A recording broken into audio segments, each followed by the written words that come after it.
All right, everybody, my 0 followers, it's time for another Bronson's by any means necessary fantasy baseball talk session. But let's start with what's going on in my life. I finally, for the first time in 3 weeks, had 2 consecutive days off. And boy, I need it. My body was just killing me. I was worn out physically on Tuesday, and mentally I was a little worn out too. There's just a lot of bullshit that was going on at work on Tuesday, and I needed to get away from it before the problems escalated.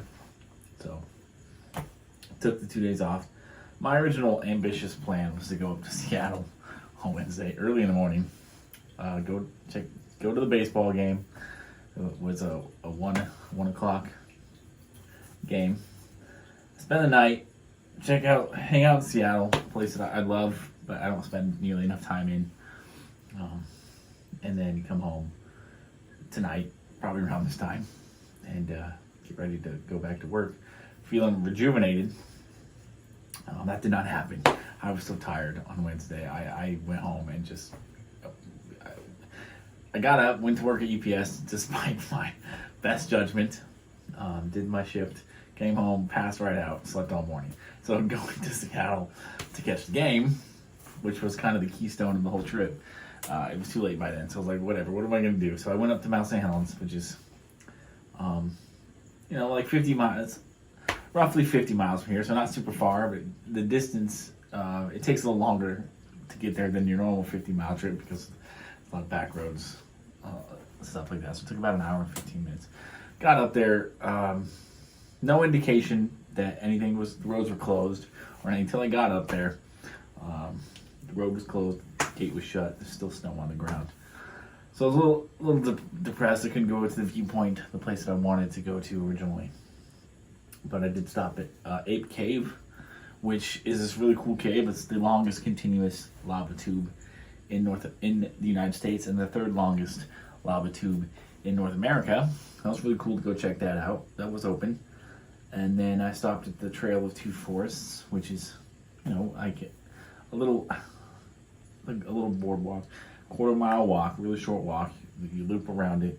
You get this little historical little spiel of what's happening, what has happened, what's currently happening, and why this happened, which is stuff I'm into. So it was really cool to do that. Made the trip worth it. Then I came back today, watched Top Gun 2. Waited literally my whole life. That movie came out before I was born, and I growing up, I always wondered why there was never a sequel to Top Gun, because there should have been a sequel, a couple years after that one. Never happened. I always wondered, were they ever going to make it? Then I found out they were making it, and then, that got delayed. The release of that got delayed because of COVID. So it finally came out. Technically, it doesn't even come out until tomorrow, but it was available for consumption today. I went to the very first showing I could get to.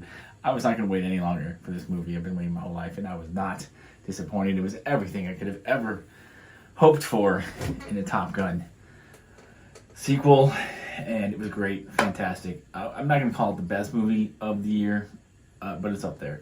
I'm giving it definitely 4.5 out of 5. So it's really hard to get 5 stars from me.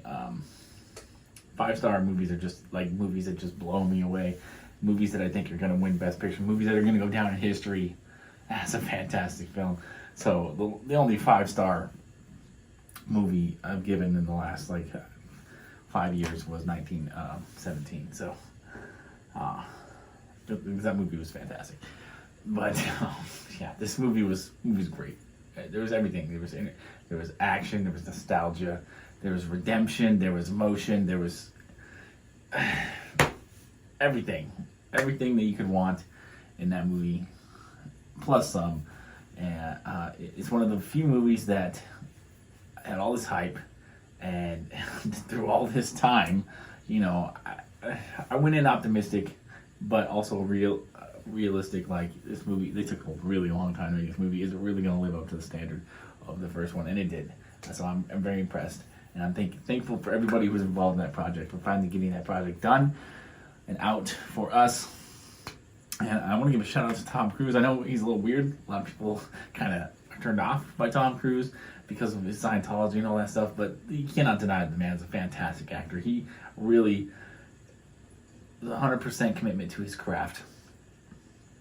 And even he's pushing 60 now. He's going to be 60 this year in a couple of months, and he is still doing his thing. He's still entertaining audiences, and he is still doing all his own stunts. It's incredible. Tom Cruise is incredible, and I don't really care about his personal life or what you think about his personal life. He's still box office. He's still one of the biggest draws in Hollywood. So, it's gonna be interesting to see how long he can continue this. Because he's still making Mission Impossible movies. That one's supposed to come out here soon, and I don't know. Is he going to continue that much longer? I don't know. I'm just impressed with Tom Cruise, and I hope that he can continue to do this as long as he wants to. But without further ado, let's get to the baseball. The 5 hitters who you should consider adding. The 5 steaming hitters you should consider adding this week. Start with a couple of Giants. We got Darren Roof, first base and outfield eligibility. He's an everyday player currently with Lamonte Wade and Brandon Belt out. And if he continues to hit like this, the way that he is hitting, he's going to continue to be an everyday player, or maybe not every day, but he's going to be the strong side of a platoon. And with the DH available in the National League now, I see no reason why he shouldn't continue to be an everyday player when those guys do get healthy. So he's the guy who has really been hitting really well over the last couple of weeks. He should be on your roster. And Jock Peterson is a guy who's had a lot of hype for a long time, kind of fell out of favor in LA, as LA is just so, the Dodgers are just so stacked. They didn't really have room for him to be an everyday player, and he's the kind of guy who needs repetition. He needs to be in there regularly to get in a rhythm. Giants are giving him that opportunity. He was a lot of people's breakout candidate. I don't know why I'm doing this. I feel like I miss softball. I haven't been out hitting, throwing in years, man. Ever since I moved to Vancouver, Portland, I haven't been able to find a softball league because of COVID. They shut it down and all that. Another reason I want to get the hell out of here and move to a place where the weather's nicer year round. I can play softball, like winter league softball in a place like Phoenix or Arizona or something like that. I miss softball. It's one of the few joys I had in my life pre deciding to travel and all that. But Jock Peterson, I just want to go smack some balls. Jock Peterson's getting a chance to be an everyday player, and he's living up to the hype. He's always been a talented player, and this is just a perfect confluence of talent meets opportunity. A couple other guys, Pavin Smith of the Diamondbacks. He's a young hitter who is still coming into his own. He started out the season kind of slow, but he made some adjustments, it sounds like, in his hitting approach, and seems to be paying off. Pavin Smith, I think, is a very talented guy who is going to be a good player, maybe not a great player long-term, but a pretty good player long-term, and he can definitely provide you some help right now in the outfield, and also first base eligible. Patrick Wisdom of the Cubs looks like the best hitter on the Cubs right now, which isn't saying much. I know Wilson Contreras as a catcher is having a really great year, which is great, but he's going to get traded. The Cubs aren't going to keep him around. So Patrick Wisdom is the one hitter who the Cubs will probably end up keeping for the entire year. He's the one guy who is successful. He's also eligible both corner and infield positions as well. And lastly, Kyle Lewis of the Mariners. He's finally healthy. Ooh, do I have a Bumble match? That would be great. I never get matches on these dating apps because I'm apparently ugly. Kyle Lewis healthy for the Mariners. The Mariners are really disappointing. Again, what can I say? It's the Mariners. I really hope we finally move on from this inept, incompetent, laughable clown college management team we have right now in Jerry DiPoto and Scott Service. Sooner the better. I can't believe they just got extensions. I was so livid when they got extensions. And, again, I try to be optimistic.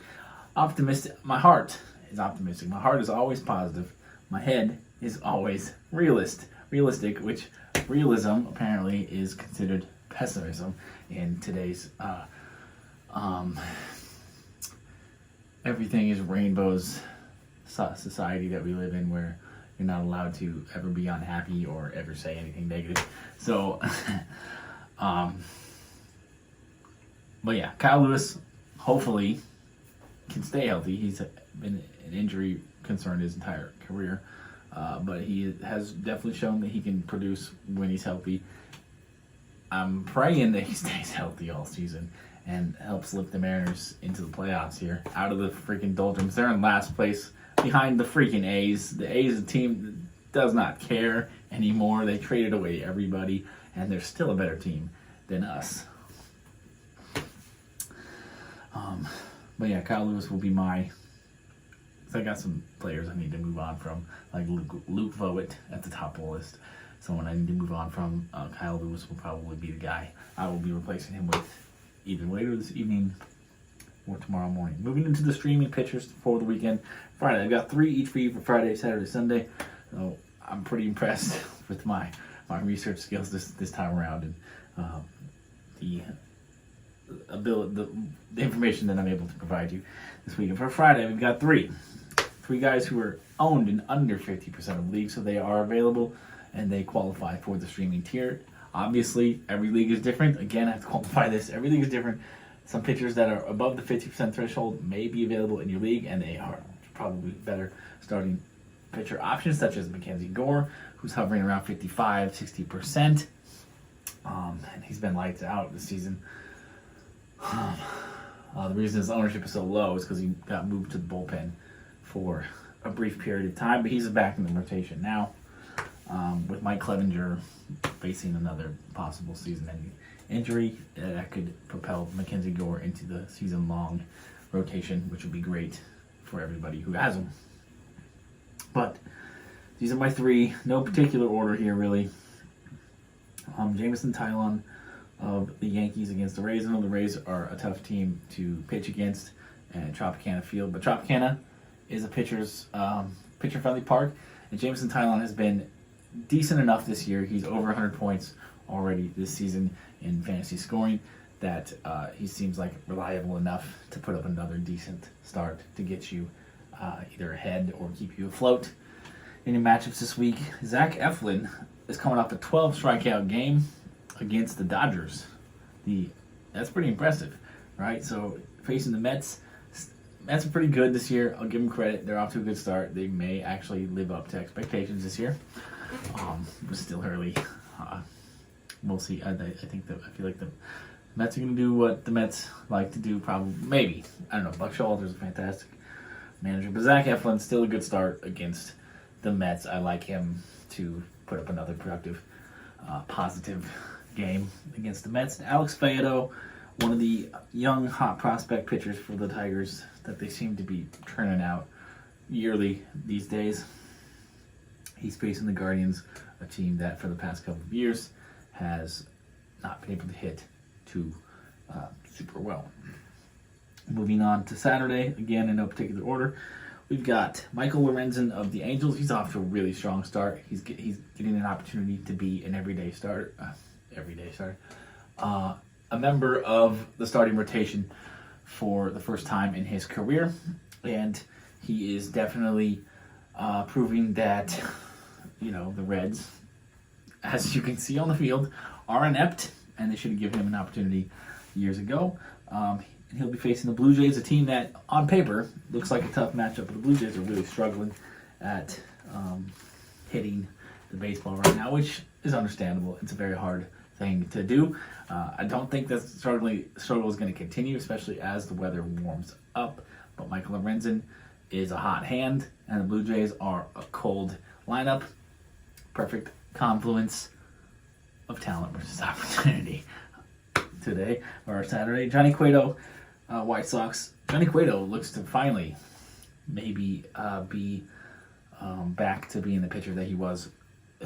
Feels like 10 years ago now, but I guess it was like three or four, with the White Sox, a team with a good lineup behind him, good run support behind him, facing against a team in the Cubs that are not great. And then lastly, Brady Singer of the Royals at the Twins. I know the Twins are off. The Twins are pretty good right now, and I'm hoping, I kind of hope the Twins can be successful out there in the AL Central. Brady Singer's a young pitcher I've always been high on, probably higher on than most other people.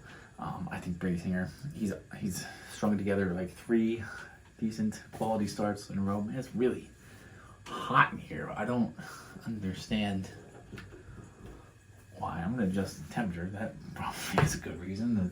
My heater was at 70. Brady Singer, Royals at Twins. I like Brady Singer. I think he's going to put together a 4th straight decent start. Moving on to Sunday, Tyler Anderson of the Dodgers, former Oregon Duck, who really showed glimpses when he was in Colorado, but Colorado is a very tough place to pitch, especially when the team behind you is not very good. You don't get a lot of run support. Now he's with the Dodgers, probably the perfect landing spot for him. He's pitching. He's been incredible to start this year. He'll be facing a bad D-backs team in a not so pitcher-friendly environment, but still, it's hard not to trust Tyler Anderson right now against that lineup on Sunday. Nick Pivetta of the Red Sox versus the Orioles again. Orioles looking okay batting-wise, and but this will be a Fenway, which is a much more pitcher-friendly environment. Nick Pivetta is, again, doing what he does. He always starts off the season really strong and then struggles down the stretch, but he's a guy who we should be able to trust to get us over the hump in our matchups on the last day of the week on Sunday. And lastly, Roansy, I think that's how you say it, Roansy Contreras. Hopefully you held on to him from Tuesday. I told you when I did the Monday video that he was going to have a 2-start week. I know he's facing the Padres on Sunday, which isn't an ideal matchup, but I love this kid. He can strike out. He has no fear. He'll strike out anybody. He's going to throw you. He's going to give you his best stuff. He's the kind of guy who I think long term he could either turn into a Freddie Peralta type, or he's going to be a guy who ends up being a closer because he's got the mind, he's got the attitude to be an elite closer. It'll be interesting to see how he ultimately develops for the Pittsburgh Pirates, but I love him. Really big fan of Contreras, and I think he'll have another good start against the Padres. Even if he gives up some runs, I think he's going to strike out enough people to really have a positive impact for your lineup on Sunday. So, all right, peace, love, and nacho fries. Thanks so much for you 0 people who are currently watching my videos. I don't blame you. Football season's over. That was kind of the only thing people really cared about. And I kind of took a hiatus from filming for a while because I got a little disenchanted with the process of how I was going to make this information entertaining out there. I've kind of been focusing more on moving more towards travel videos when I travel, but I want to make this fantasy sports travel / thing. 2 of my biggest passions right now. I'm